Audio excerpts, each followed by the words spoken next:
একটু ওয়েট, আমি একটু গ্রুপের লিংকটা দিয়ে দিই।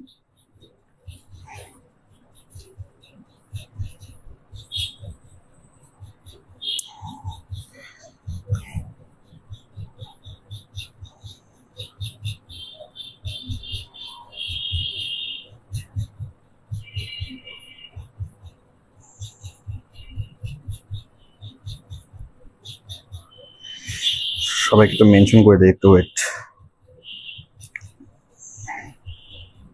হ্যাঁ, ওয়ালাইকুম আসসালাম। ওয়ালাইকুম আসসালাম। সবাইকে মেনশন করে দিই, তাহলে সবাই ক্লাসে জয়েন করতে পারবে।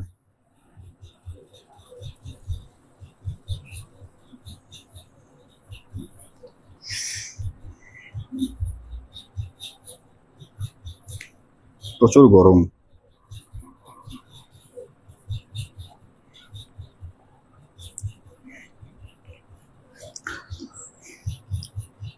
আচ্ছা, আমরা আর 1 মিনিট ওয়েট করি, ততক্ষণ বাকিরা জয়েন করুক। আমরা 1 মিনিট বা 2 মিনিট একটু ওয়েট করি, ততক্ষণ বাকিরা জয়েন করুক। মেনশন দিয়ে দিছি তো, সবাই জয়েনটা করে নিক।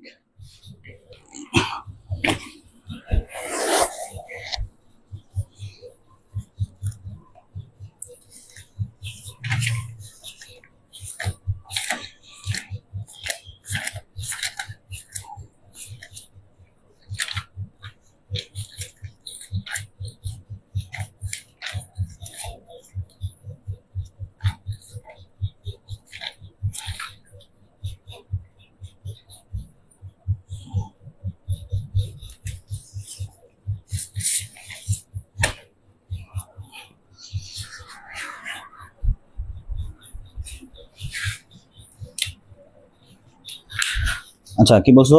হ্যাঁ, ফেজ 1 গ্রুপে জয়েন হতে পারবা? আচ্ছা হ্যাঁ, ভুলে লিখ হয়ে গেলে সমস্যা নাই, জয়েন হতে পারবা, জয়েন করতে পারবা, কোনো সমস্যা নাই। আমাকে একটা মেসেজ দিও মেসেঞ্জারে। হ্যাঁ, ওয়ালাইকুম আসসালাম। হ্যাঁ, ওয়ালাইকুম আসসালাম।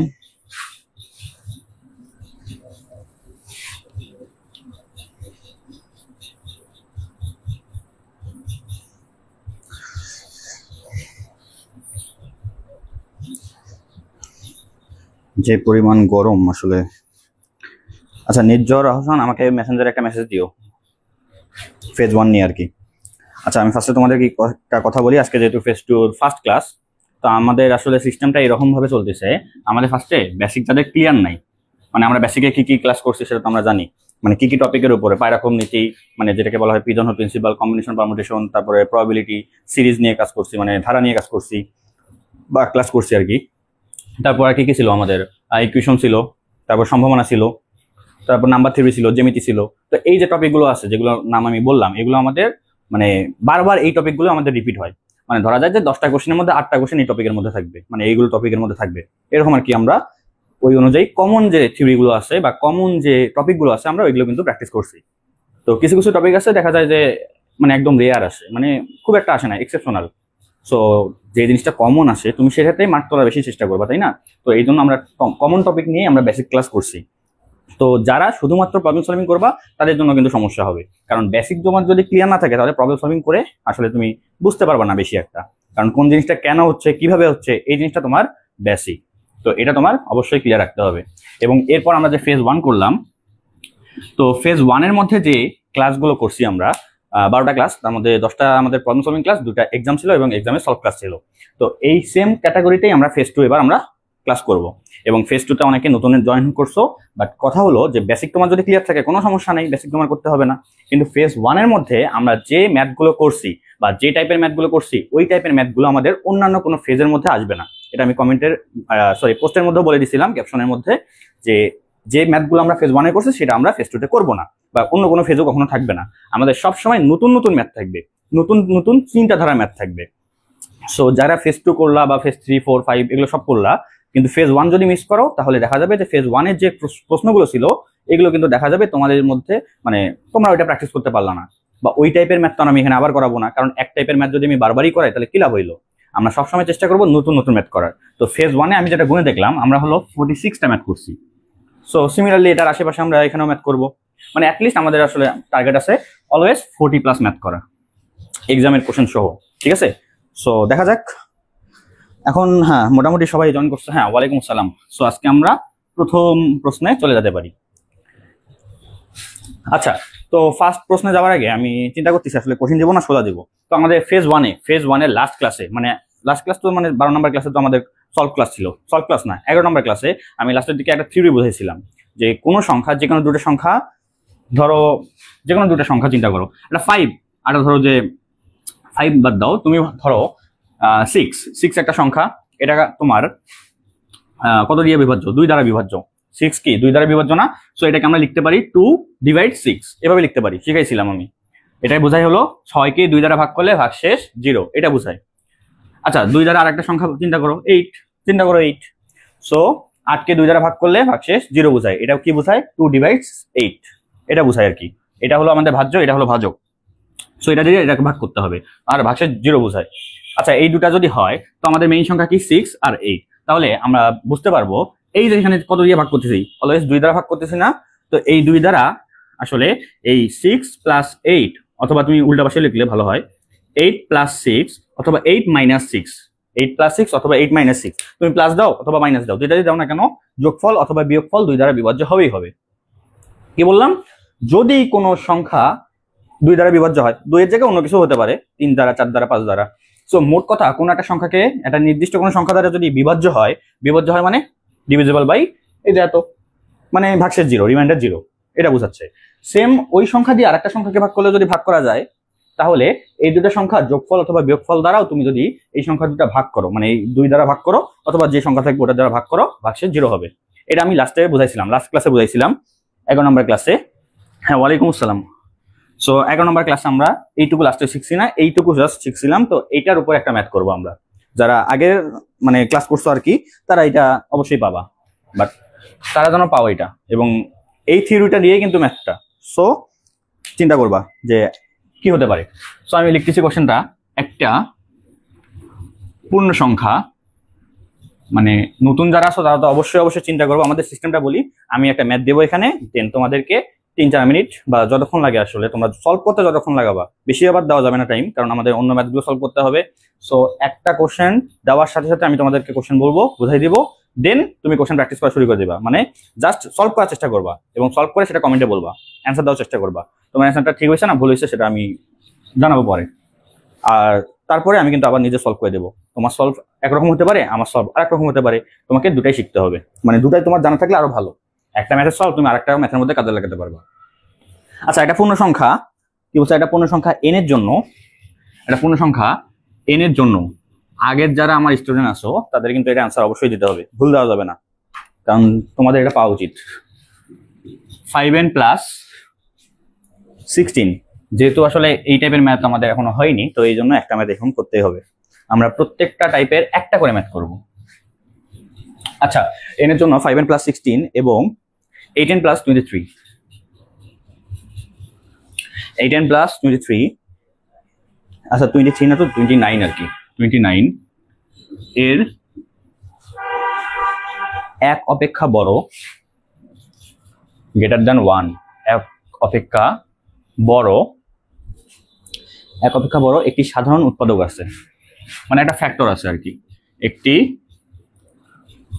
মানে আজকে ভাবলাম শুরুতে একটা সোজা প্রশ্ন দিয়ে শুরু করি, এটা অনেক সোজা একটা প্রশ্ন, কঠিন প্রশ্ন আমরা একটু পরেই করি। আচ্ছা, একটি সাধারণ উৎপাদক আছে,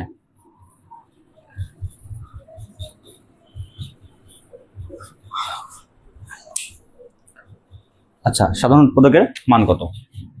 তো তোমরা জানো অনেকেই যে আমি আসলে কোনো ক্যাটাগরি ওইভাবে দেখি না, যে তুমি আসলে প্রাইমারি ক্যাটাগরি না, জুনিয়র না, সেকেন্ডারি না, হায়ার সেকেন্ডারি।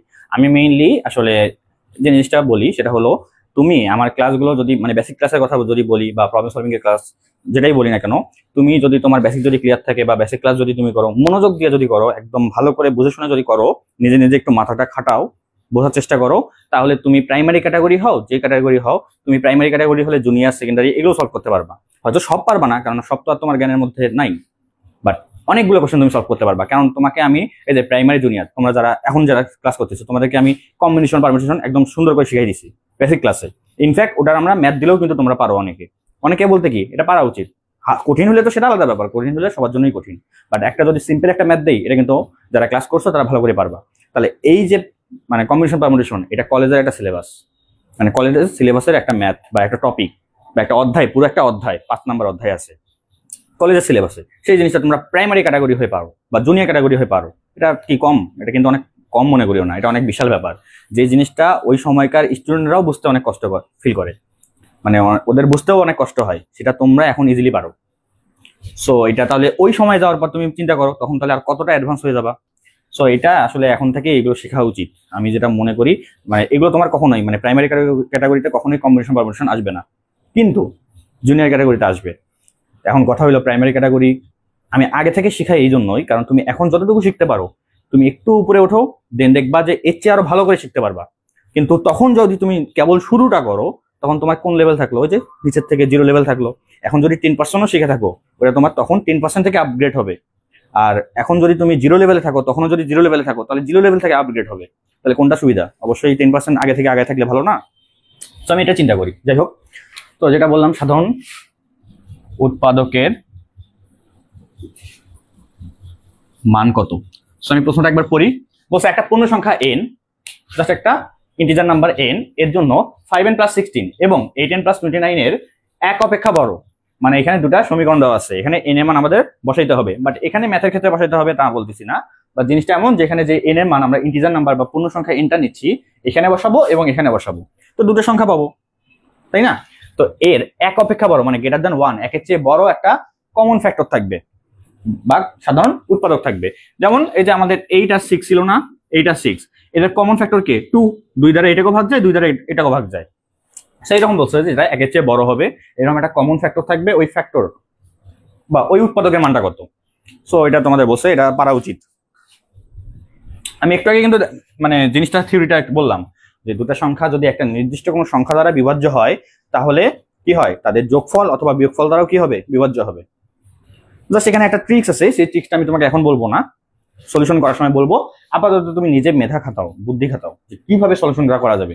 ওই যে বললাম যোগফল অথবা বিয়োগফল দ্বারা বিভাজ্য হবে। তো একটা জাস্ট হিন্ট দেই এখানে। কি লিখলাম? হিন্টস। একটা হিন্ট হলো, তুমি তোমার n উঠাই দিতে হবে। কিভাবে উঠাই দিবা সেটা তোমার ব্যাপার। কোনো কিছু করে, যোগফল অথবা বিয়োগফল বললাম না, কোনো কিছু করে তোমার চেষ্টা করতে হবে nটা যেন উঠাই যায়। এই যে এখানে 5n আছে, এখানে 8n আছে, এটা যেন উঠাই যায়, এটা মনে রাখবা। এটা হলো তোমার হিন্স দিলাম, বাট হিন্স কিন্তু কখনোই ম্যাথ অলিম্পিয়াডে লেখা থাকবে না। সো জাস্ট দিলাম, এখন তো প্র্যাকটিস করতেছো এই জন্য। দেখি কি কি বললা। 12, আচ্ছা সরি 2, 17, আচ্ছা 17, আচ্ছা। আর চেষ্টা করবা সবাই অ্যান্সার দিতে, ভুল হোক সঠিক হোক কি হয় হোক, তুমি অ্যান্সার দিবা।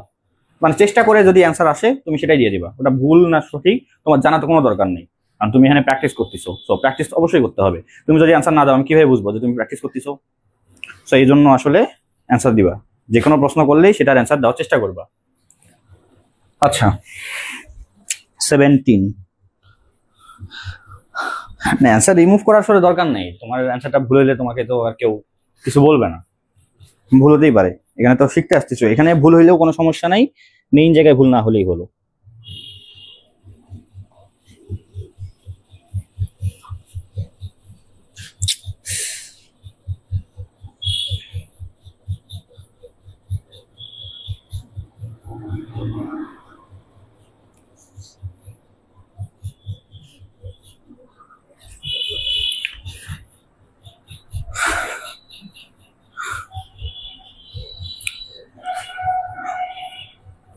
আচ্ছা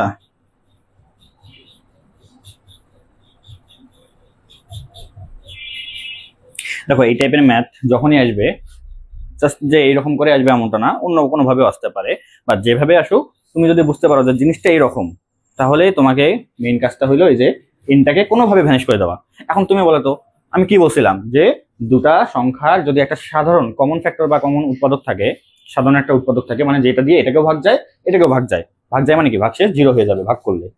সো ওই রকম সংখ্যা দিয়ে যদি এটাকেও ভাগ যায় আবার এটাকেও ভাগ যায়, তাহলে এই যে মেইন দুটো সংখ্যা আছে তাদের যোগফল অথবা বিয়োগফলও ওই সংখ্যা দ্বারা ভাগ যাবে, তাই না? এখন যোগ করলে কি কখনো n চলে যাবে? তুমি চিন্তা করো, এখানে 5n আছে, এখানে 8n আছে, যোগ করলে কখনো n আমরা বাদ দিতে পারবো? কখনোই কিন্তু বাদ দিতে পারবো না। তো আমাকে কি করতে হবে? বিয়োগ করতে হবে। এখন ডিরেক্ট বিয়োগ করলেও দেখো বাদ যাবে না। 8n থেকে তুমি এখন 5n বাদ দাও তো যাবে, 8 থেকে 5 বাদ দিলে কত হয়? 3, তো এই 3 তো থেকে যাচ্ছে, মানে 3n তো থেকে যাবে। সো এই জন্যই আমাকে ওই যে বললাম একটা ট্রিক্স অ্যাপ্লাই করতে হবে। সো আগে যারা মনে হয় বেসিক ক্লাসে মনে হয় এটা শিখাইছিলাম যতদূর মনে হয়। আচ্ছা অ্যান্সার দিচ্ছ 17। ঠিক আছে, আমি জিনিসটা তাহলে দেখাই দিই একটু জাস্ট। আমার কাছে কি কি আছে, 8n প্লাস 29। আচ্ছা আরেকটা সংখ্যা আছে 5n প্লাস 16, এই দুটো সংখ্যা আছে। আচ্ছা এটা আমি পরে লিখছি, এটা আগে লিখছি, সমস্যা নেই। সো আমি আসলে ধরে নিচ্ছি আমাদের যে কমন ফ্যাক্টর আছে, আমাদের যে কমন ফ্যাক্টর আছে না, এটা আমি যে কোনো একটা কিছু ধরে নিই, ধরো যে ডি, কারণ ওটা ওটা তো আমাদের একের চেয়ে বড় হবে, এটা বলছে না যে এই যে একের চেয়ে বড় গ্রেটার দেন 1। সো এই যে ডি ধরছি এটা জাস্ট একটা ভেরিয়েবল, জাস্ট একটা চলক, মানে যার মান আমরা জানি না, কোনো কিছু মান না জানা থাকলে ওটা চলক। তাহলে এই ডি জাস্ট ধরলাম আর কি, যে একটা কোনো কিছু ডি, কারণ ডির মান যে কোনো কিছু হতে পারে, অবশ্যই একের চেয়ে বড় কিছু হবে। এখন ডি দ্বারা আমি ধরে নিচ্ছি এটাকে ভাগ দেওয়া যায়, ডি দ্বারা এটাকে ভাগ দেওয়া যায়। তো আমি এই যে একটু আগে দেখাইলাম যে কিভাবে আমরা এটা প্রকাশ করতে পারি, এইভাবে প্রকাশ করতে পারি, D divides 8n plus 29। Similarly D দ্বারা এটাকেও ভাগ যাবে। এখন ব্যাপারটা কি বলছিলাম, যদি এই কোনো একটা নির্দিষ্ট সংখ্যা দিয়ে দুটাকেই ভাগ যায়, তাহলে এই দুটার যোগফল অথবা বিয়োগফল দিয়ে কি হবে, এই ডিটা ভাগ যাবে। এখন আমি তো ওই যে বললাম যোগ নিয়ে তো আর কখনো এন তুলে দিতে পারবো না, সো কি করতে হবে, বিয়োগ করতে হবে। তাহলে আমাদের ডি দ্বারা কাকে ভাগ যাবে, 8n প্লাস 29 বিয়োগ 5n প্লাস 16। এই বিয়োগফলটা আমাদের ডি দ্বারা ভাগ যাবে না, অবশ্যই যাবে, যেটা আমি একটু আগে তোমাদের এক্সাম্পল দিয়েও দেখাইছি। এখন কথা হইলো 8n থেকে 5n বাদ দিলে কি কখনো n চলে যাচ্ছে, এমনটা কি পসিবল হচ্ছে? হচ্ছে না তো। দেখো তুমি 8n থেকে 5n বাদ দাও, 3n থাকবে, 8 থেকে 5 বাদ দিলে 3 থাকে, আর n তো n এর মতোই থাকবে, 3n থাকবে। এখন n তো বাদ যাচ্ছে না, তাহলে কি করতে হবে, এই জায়গায় আমাদের কাজটা হইলো এইখানে যে সহগটা আছে, কোএফিসিয়েন্ট সহগ যেটা আছে 8, এইটা আমাদের এটার সাথে গুণ করে দিতে হবে। এই 5 যেটা আছে সহগ এটার সাথে, এই 5টা আমাদের এটার সাথে গুণ দিতে হবে। তাহলে আমাদের সুবিধা কি, সুবিধা একটাই, 5 আর গুণ করলে কত হয়, 5 আসতে 40, 8 আর 5 গুণ করলে কত হয়, ওই একই জিনিস, 5 আসতে 40। তাহলে 40n হয়ে গেল, 40n হয়ে গেল। বিয়োগ করলে কি 0 হয়ে যাবে না, এনটা কি আরো থাকবে, থাকার কথা থাকবে না। সো এই একই রকম এনে সহগটা আনার জন্যই আমরা এই কাজটা করলাম। তাহলে বিয়োগ করলে ফিনিশ। সো 5 আসতে 40, আর এটাও একই কথা, 8 গুণন 5 আর 5 গুণন 8 একই না, ওই জন্য এটা সহগ দ্বারা ওটাকে গুণ, ওটা সহগ দ্বারা এটাকে গুণ, শেষ। এখন তুমি বলতে পারো যে আচ্ছা এটা যে আমি যে এই কাজটা করলাম, তো ডি দ্বারা কি এটাকে ভাগ যাবে? মানে যদি এমন হইতো এটাকে তো মেইনলি আমরা 5 দ্বারা গুণ করছি, আর এটাকে কি করছি 8 দ্বারা গুণ করছি, এটা দিয়ে কি এটাকে ভাগ যাবে? অবশ্যই যাবে। একটু আগে আমি সংখ্যা লিখলাম কি 6 আর 8, কত দ্বারা বিভাজ্য, 2 দ্বারা, তাহলে 2/6 2/8 এরকম না। তো আমি এখানে ইয়া করি, ধরো 6 তো আছেই, গুণন দিয়ে আমি তোমার মন মতো যে কোনো কিছু দাও, তো 3 দাও, 3, তাহলে 3 6 কত হয় 18, 18 কি 2 দ্বারা ভাগ যায় না? অবশ্যই যায়। কেন যায়, এই যে এখানে একটা জোড় সংখ্যা আছে এই জন্য। 3 আছে ঠিক আছে, বাট এখানে তুমি আরো যত 3, তুমি 3 2 যা ইচ্ছা তুমি ভরাও না কেন, এটা অলওয়েজ গুণফলটা অলওয়েজ কি হবে, 2 দ্বারা বিভাজ্য হবে। কারণ এই যে এখানে একটা সংখ্যা আছে যেটা জোড় সংখ্যা, আর প্রত্যেকটা জোড় সংখ্যা 2 দ্বারা বিভাজ্য।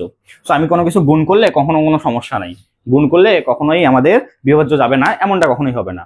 যে জিনিসটা এই যে ডি দ্বারা এটাকে যেমন বিভাজ্য ছিল, এটার সাথে আমি যা মন চাই, তোমার যা মন চাই তুমি গুণ করো, তাও কোনো সমস্যা নেই। তারপর কি হবে, ডি দ্বারা ওই বিভাজ্য ছিল, বিভাজ্য যাবেই, মানে ভাগশেষটা আমাদের 0 হবেই। সো ডি দ্বারা যেহেতু এটাও বিভাজ্য হচ্ছেই, 5 দ্বারা গুণ করি আর যা দ্বারা গুণ করি কোনো সমস্যা নেই, বিভাজ্য হবেই। এখানে 8 দ্বারা গুণ করলেও কোনো সমস্যা নেই, বিভাজ্য হবেই। সো আমাদের এখানে কোনো সমস্যা নেই। এখন তুমি এক কাজ করবা, জাস্ট ডি ডিভাইডস কি হবে, এই যে বিয়োগফল, এখন জাস্ট গুণটা করে দাও। সহগ তো আমরা এমনি আনি নাই, কেন আনছি, ওই যে এন যেন তুলে দেই। আচ্ছা কিছু মনে হয় বলছে একজন, স্যার আমি কি আবার ফেজ 1 গ্রুপে জয়েন? আচ্ছা হ্যাঁ, ওটা তো রিপ্লাই দিলাম আমি, যে তুমি আমাকে মেসেঞ্জারে বলিও, নক দিও, মানে আমাদের ক্লাস শেষ হওয়ার পর, ক্লাস শেষ হলে আমি একটু মানে রেস্ট নেই আর কি 30 মিনিট, তারপরে আবার বড়দের ক্লাস নিতে হয়। তুমি 10টার পরে আমাকে জাস্ট নক দিও, 10টার পরে নক দিও যে ভাই আমি ভুলে গেছিলাম ফেজ 1-এ, তাহলেই হয়ে যাবে আমার, মানে আমি তারপর তোমাকে লিঙ্ক দিয়ে দেবো, এখন সমস্যা নেই, তুমি জয়েন করতে পারবো আবার, কোনো সমস্যা নেই। আচ্ছা এখন ফোন দিচ্ছে, এখন তো ফোন ধরা যাবে না, অনেকে আসলে মানে ক্লাস শুরু হওয়ার আগে আগে ভর্তি হইলেও, তা এখন এটা অনেকটা চাপ হয়ে যায়, এই যে ক্লাস নেওয়ার সময় ফোন দিচ্ছে, চাপ হয়ে যায় তখন। আচ্ছা তাহলে আমরা কি করবো, এখন জাস্ট গুণ করে দেবো। তাহলে 5 আসতে 40n, এটা এখন গুণ করবা 29 আর 5, তাহলে 5 নং 45 এর 5, হাতে থাকলো 4, 5 2 10 14, 145। জাস্ট সিম্পলি গুণ করতেছি, বিয়োগ চিহ্ন বিয়োগ। তাহলে এবার কি 5 আসতে 40n, এই মাইনাস আর প্লাসে কি হয় মাইনাস, অলরেডি আমরা দেখে আসছি, প্লাস মাইনাসে মাইনাস কেন হয় সেটাও আমি দেখাইছি, বলছিলাম। ও আচ্ছা, ভালো কথা, তোমাদের বলতে ভুলে গেছি, আমাদের কিন্তু মেসেঞ্জার গ্রুপ আছে। সো যারা যারা আসলে আমি ব্যস্ত থাকার কারণে আসলে সবাইকে অ্যাড দিতে পারিনি ওইভাবে, তো অনেককে অ্যাড দিছি। তো যারা যারা এই মেসেঞ্জার গ্রুপে অ্যাড নাই, আমাকে জাস্ট মেসেজ দিও যে ভাই আমি প্রাইমারি ক্যাটাগরি বা জুনিয়র ক্যাটাগরিতে আসি, ফেজ 2 তে অ্যাড করে দেন মেসেঞ্জার গ্রুপে, আমি অ্যাড করে দেবো, ঠিক আছে? আমাকে জাস্ট যে আইডি দিয়ে ক্লাস মানে করতেছো আর কি, এখন দেখতেছো না যে আইডি দিয়ে আমি ক্লাস নিচ্ছি। আচ্ছা, তো যে আইডি নিয়ে ক্লাস নিচ্ছি সেই আইডিতে জাস্ট একটা মেসেজ দিও, তাহলে আমি তোমাকে মেসেঞ্জার গ্রুপে অ্যাড করে দেবো। আর দেখা যাচ্ছে আসলে কোনো কারণে যদি দেখা যায় 5 মিনিট আমার লেট হবে বা একটু 10 মিনিট লেট হবে, তো আমি ওটা কিন্তু মেসেঞ্জার গ্রুপে বলে দিই যে একটু 5-10 মিনিট লেট হবে। এখন এটা তো আর এই সামান্য সময়ের জন্য তো আর গ্রুপে পোস্ট করা যায় না যে 5 মিনিট লেটে ক্লাস শুরু করবো, এটা তো গ্রুপে পোস্ট করা যায় না। সো এই জন্য আর মেসেঞ্জার গ্রুপে আসলে কিছু কিছু জিনিস আছে, আমি বলি যে ধরো যে এই ভিডিওটা তোমাকে দেখতে হবে, এই টপিকটা তোমার একটু দেখা উচিত, তো আমি ভিডিও লিঙ্কটা দিয়ে দিই মেসেঞ্জার গ্রুপে, সেটা কিন্তু আবার ফেসবুক গ্রুপে দেই না। সো মেসেঞ্জার গ্রুপে অ্যাড হয়ে নিবা, এখানে সব ইনফরমেশন পাবা, এক্সাম কবে হবে বা কি, বা এক্সামের লিঙ্কটা সবকিছু আর কি গ্রুপে পাবাই, বাট ওইটা তুমি একবারে মেসেঞ্জারে আলাদাভাবে পেয়ে যাচ্ছ। প্রত্যেকটা ক্লাসের লিঙ্ক আমি মেসেঞ্জারে দিয়ে দিই, সো এটা তোমার জন্য সুবিধা। যাই হোক, যারা অ্যাড নেই আমাকে মেসেজ দিও, আমি অ্যাড করে দেবো। আচ্ছা, সেটা গুণ করো তো, এটা কত আসবে? 138 সম্ভবত, সরি 128 আসবে, গুণ করলে 128 আসবে। শেষ কাজ কি? এতে +40n -40n কাটা 0 হয়ে গেল, তার মানে কি কাটা। তাহলে ডি ডিভাইস কি হচ্ছে দেখো তো, এখান থেকে এটা বাদ দাও, কত হয়? এখান থেকে এটা বিয়োগ করলে আসবে হলো 17। সো তোমার এখানে কি দেখাচ্ছে? জাস্ট একটা সিম্পলি একটা পূর্ণ সংখ্যা বা ইন্টিজার নাম্বার দেখাচ্ছে, ডি ডিভাইস 17। তার মানে কি ডি 17 দ্বারা বিভাজ্য, ডি কি 17 দ্বারা বিভাজ্য। আমরা এই টাইপের ম্যাথ আরেকটা করব, সেটা পরের দিকে, যখন তোমরা এই সিস্টেমটা ভুলে যাবা তখন করব। তো তাহলে আসলে মানে জিনিসটা ঠিক হবে, যে ভুলে গেছো আবার রিভাইজ হয়ে যাবে, আর যাদের মনে আছে তারা তো পারবাই। সো এটা কি বোঝাচ্ছে? ডি ডিভাইস 17, মানে 17 কে ডি দ্বারা ভাগ করলে ভাগশেষ 0 হবে। এখন তাহলে ডির মানটা তুমি কি কি নিতে পারবা? অবশ্যই 17 এর উৎপাদক বা ফ্যাক্টর গুলো, তাই না? ডি ডিভাইস 17 মানে কি 17 কে এমন সংখ্যা দিয়ে ভাগ করতে হবে যেন ভাগশেষ 0 হয়। কোন সংখ্যা দিয়ে ভাগ করতে পারবো আমরা? 17 এর যেগুলো উৎপাদক বা গুণনীয়ক যেগুলো আছে সেগুলো, সেটা কি 17 যেহেতু একটা মৌলিক সংখ্যা, এর 1 আর 17 ছাড়া অন্য কোনো আর উৎপাদক থাকবে না। তার মানে তুমি ডি এর মানটা হিসেবে 1 লিখলেও কোনো সমস্যা নাই, 1 দ্বারা 17 কে ভাগ যাবে। আবার 17 লিখলেও কোনো সমস্যা নেই, 17 দ্বারা 17 কে তো ভাগ যাবেই। সো ডি এর মানটা 1 এবং 17 হতে পারে। এখন এখানে তো একটা জিনিস বলছে যে 1 অপেক্ষা বড় একটি সাধারণ উৎপাদক, 1 অপেক্ষা বড়। সো 1 এর চেয়ে বড়, তার মানে কি 1 কি পসিবল? পসিবল না, এটা পসিবল না, গ্রহণযোগ্য না। সো এইটা হবে আমাদের অ্যান্সার 17। সো এই জন্যই অনেকে 17 বলতেছিল, যারা বোঝো নাই তারা এটা বুঝে গেলা। আচ্ছা, এখানে আরেকটা জিনিস বলে দিই, ধরো যে ডি ডিভাইস, ধরো যে কি বলি, ধরো 12, ডি ডিভাইস 12 এরকম আসছে কথার কথা। তাহলে ডির মানটা কি কি হবে? অবশ্যই 12 এর গুণিতক গুলো, যেটা আমাদের ডি দ্বারা ভাগ করলে ভাগশেষ 0 হয়ে যায়। সো ডির মানটা কি কি হতে পারবে? 12 এর গুণিতক কি কি? 1 হতে পারবে, 2 হতে পারবে, 3 হতে পারবে, 4 হতে পারবে, 6 হতে পারবে, 12 হতে পারবে। এগুলো সব হতে পারবে। যদি এইরকম হইতো ডি ডিভাইস 12, যদি এরকম হতো তাহলে এগুলো সব অ্যান্সার হিসেবে হবে। আর তখন যদি বলতো 1 অপেক্ষা বড়, তার মানে এই যে এগুলো প্রত্যেকটাই অ্যান্সার হিসেবে গ্রহণযোগ্য হতো। বাট ওটা কখনো বলবে না, যেহেতু এখানে বলছে অপেক্ষা বড় একটি বলে দিছে না। সো এই জন্যই আমাদের মৌলিক সংখ্যা আসছে যেন একটা জাস্ট থাকে অ্যান্সার হিসেবে, যেন একটাই সংখ্যা থাকে, বেশি যেন না হয়। আর যদি এটা হিসেবে অ্যান্সার হইতো তখন এই একটার কথা আর বলতো না, কয়েকটার কথা বলতে পারতো, যে কয়েকটা সাধারণ উৎপাদক থাকে, তাদের সমষ্টি কত বা যোগফল কত, এরকম বলতে পারতো না। তখন তোমাকে একবার দিয়ে 2, 3, 4, 5, 6, 12 এগুলো যোগ করে যোগফলটা তোমাকে অ্যান্সার দিতে হতো। মানে এক কথায় প্রশ্ন যেভাবেই থাকুক, আমাকে প্রশ্নটা আগে বুঝতে হবে। এই জন্য সবসময় সবার আগে প্রশ্নটা ভালো করে পড়বা, তারপর সলিউশন করার চেষ্টা করবা। তাই হবে, এটা ক্লিয়ার? সবাই ক্লিয়ার না? এটা কি ক্লিয়ার? সবাই ক্লিয়ার না? একটু জানাও তো, এটা সলিউশন কি সবাই ক্লিয়ার? একটু বলো, ক্লিয়ার হলে একটু বলো, ক্লিয়ার বলো, ক্লিয়ার হলে ক্লিয়ার বলিও। আচ্ছা ক্লিয়ার, আচ্ছা ক্লিয়ার হইলে আচ্ছা ঠিক আছে। এখন পরের প্রশ্ন যাই, একটু মনে হয় পরের প্রশ্নটা কঠিনই আছে। নতুন প্রশ্ন, জ্যামিতির প্রশ্ন, সম্ভবত কঠিন হলেও কোনো সমস্যা নেই, আমরা সলভ করে ফেলবো। অবশ্য মনে নেই আমার কোন প্রশ্ন আছে, আমি দিচ্ছি। আচ্ছা সবাই ক্লিয়ার? ওকে, দাঁড়াও প্রশ্নটা বের করি।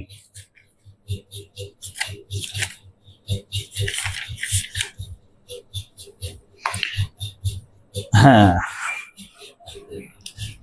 আচ্ছা, এখানে অবশ্য একটা চিত্র আছে, একটা বৃত্ত আছে। আচ্ছা, এটা একটা বৃত্ত, একদম বৃত্ত মনে না হলেও ধরে নাও আসলে বৃত্ত, হাত দিয়ে আট করছি না। আচ্ছা, তো এখানে বৃত্তের ভিতরে আমাদের একটা আয়ত আছে, যদিও এটা আট করা একটু কঠিন। আয়ত না বর্গ, আচ্ছা যাই হোক, ভিতরে যেটাই হোক, আমাদের চিত্র আমাদের আসলে সলিউশনের ক্ষেত্রে চিত্র আসলে মুখ্য বিষয় নয়, সলিউশনটা আমাদের মুখ্য বিষয়। তো চিত্র যেমনই হোক, সলিউশনটা ঠিকমতো হলেই হলো। আচ্ছা, মোট কথা এখানে আসলে এটা 90 ডিগ্রি, হাত দিয়ে অ্যাড করতেছি, একটু বুঝে নিও। প্রত্যেকটাই আসলে 90 ডিগ্রি, 90 ডিগ্রি। আচ্ছা, তারপরে কি বলছে, এখানে একটা অবশ্য টান আছে, মানে একটা কর্ণ আর কি যোগ করা আছে। আবার এই পাশেও যোগ করা আছে। আচ্ছা, এটা মনে হয় না তোমাদের করাইছি, মানে কোশ্চেনটা একটু দেখা দেখা মনে হচ্ছে। তো যদি কখনো কোনো কোশ্চেন রিপিট হয়ে যায় তাহলে আমাকে বলিও যে এটা করাইছি। ওকে, সো আমাদের এখন দেওয়া আছে কি কি, A B C D, A B C. আচ্ছা, এটা এ, এটা বি, এটা সি, এটা ডি, এন্ড এটা হলো পি। ওকে, এখন বলি প্রশ্ন যেটা দেওয়া আছে সেটা বলি। আচ্ছা, এবিসি সমকোণী ত্রিভুজের, সো আমাদের একটা ত্রিভুজ আছে এবিসি, সমকোণী ত্রিভুজ, রাইট অ্যাঙ্গেল ট্রায়াঙ্গেল ত্রিভুজের, এবিসি সমকোণী ত্রিভুজের এ কোণটি, হুট করে কোনো, মানে যারা আসলে ইংলিশ ভার্সনে আসো বা ইংলিশ মিডিয়ামে আসো, অনেকেই তো আসো, আমি বলি, যদি ধরো যে তুমি এই যে কোণ লিখলাম, এটা যদি তুমি আসলে, মানে আমার যদি কোনো কারণে মিস হয়ে গেল, যে আমি বললাম না এটা হলো অ্যাঙ্গেল, যদি না বলি, তুমি জাস্ট গুগলের মধ্যে টুক করে জাস্ট এটা বলবা, তোমাকে ইংলিশটা দিয়ে দেবে। এখন তো অনলাইন যুগ, তুমি অনলাইনে ক্লাস করতেছো, সবই অ্যাডভান্স, এখন সবকিছু অনলাইনে, জাস্ট টুক করে ওয়ার্ডটা দিয়ে দিবা, তুমি ইংলিশটা পেয়ে যাবা, তাহলে বুঝে যাবা। আর এখানে অনেক কিছু আসলে দেখলেও বোঝা যায়, আমি যদি এখানে এইভাবে আট করি তাহলে তো বোঝা যাচ্ছে এটা একটা কোণ বোঝাচ্ছে, তাই না? যাই হোক, বা অ্যাঙ্গেল বোঝাচ্ছে।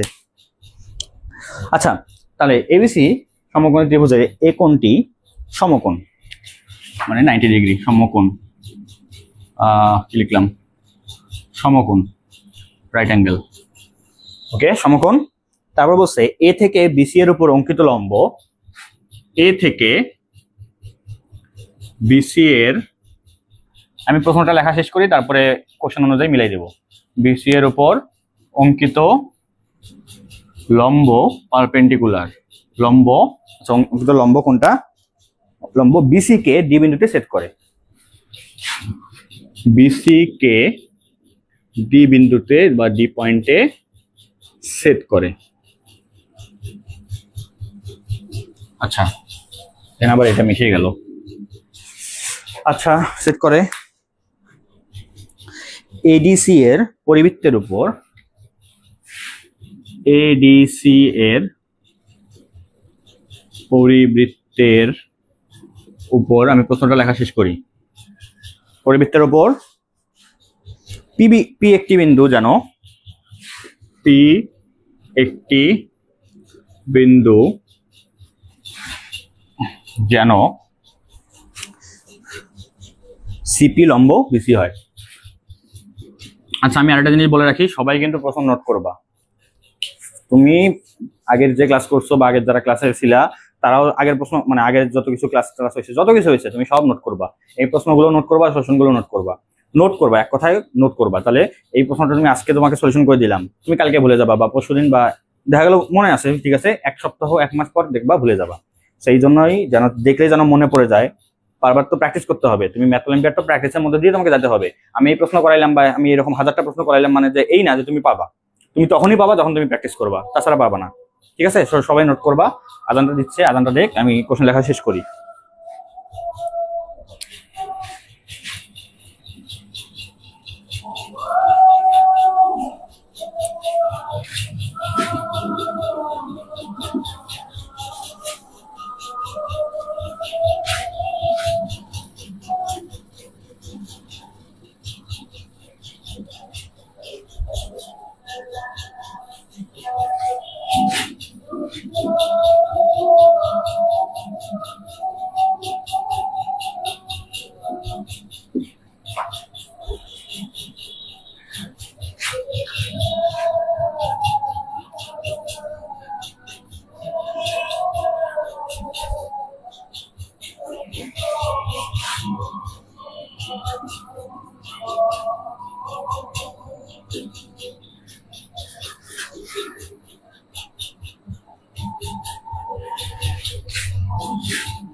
আদানটা শেষ হোক, তারপরে আমরা শুরু করি।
আচ্ছা ওকে, তো আর যেটা বলতেছিলাম, নোট করবা, নোট করে মানে যে নোটগুলো করবা ওইটা সুন্দর করে ছবি তুলে যে গ্রুপে ক্লাস করতেছো ওই গ্রুপে আপলোড করে দিবা, মানে পোস্ট করে দিবা।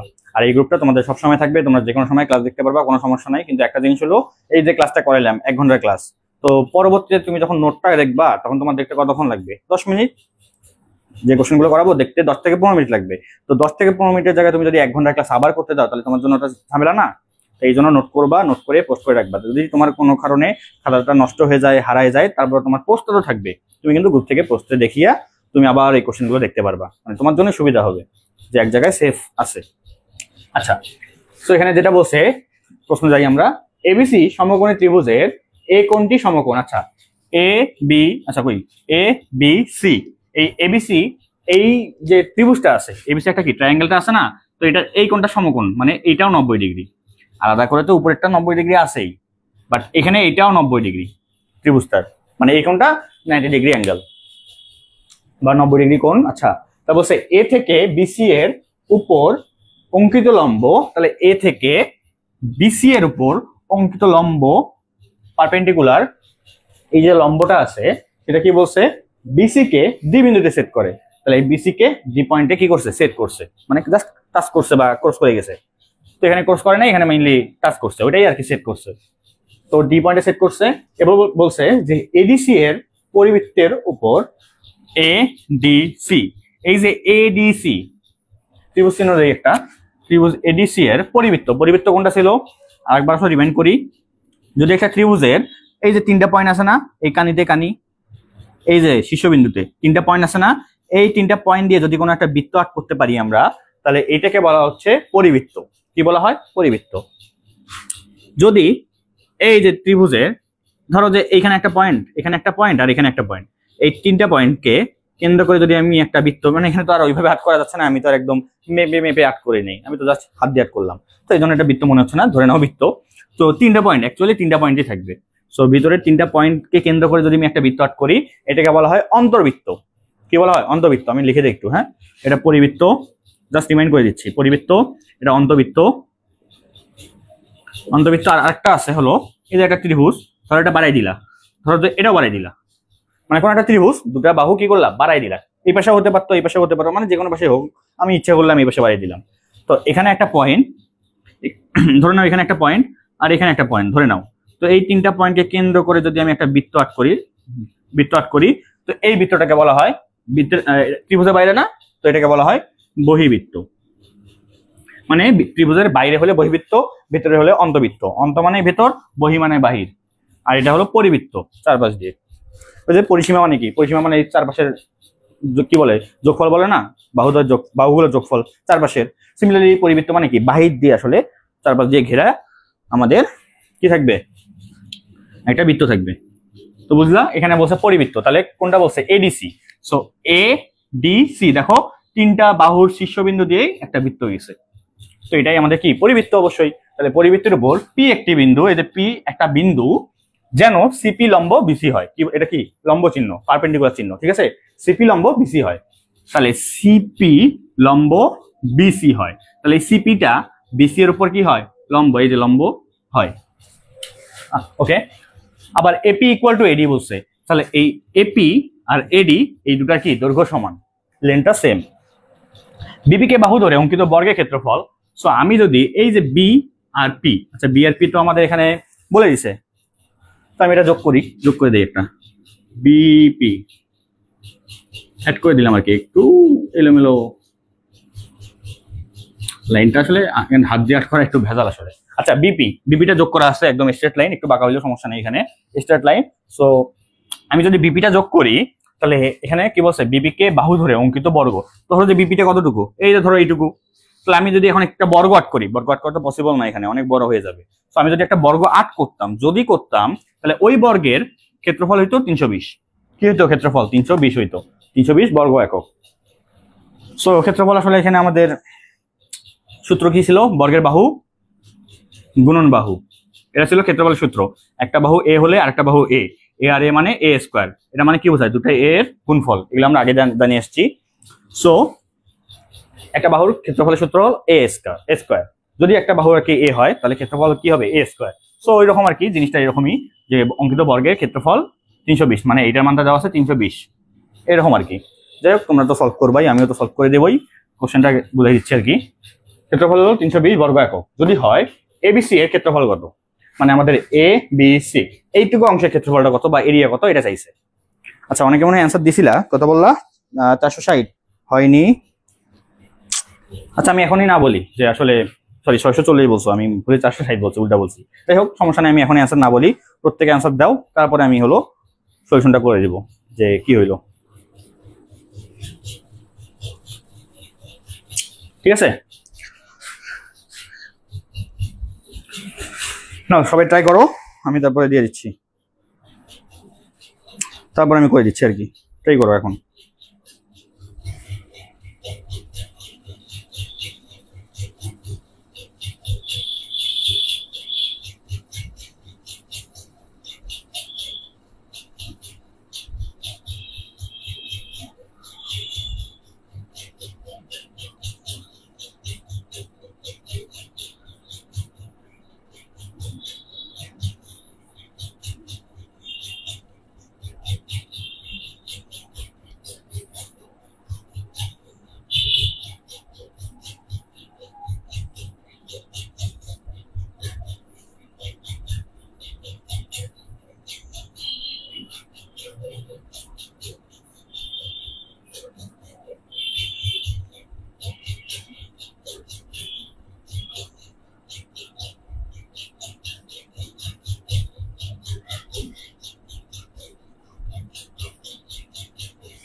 একশো আশি, আচ্ছা 960 লিখছো, 64 960 কি এস বলতে কি বুঝাইছো?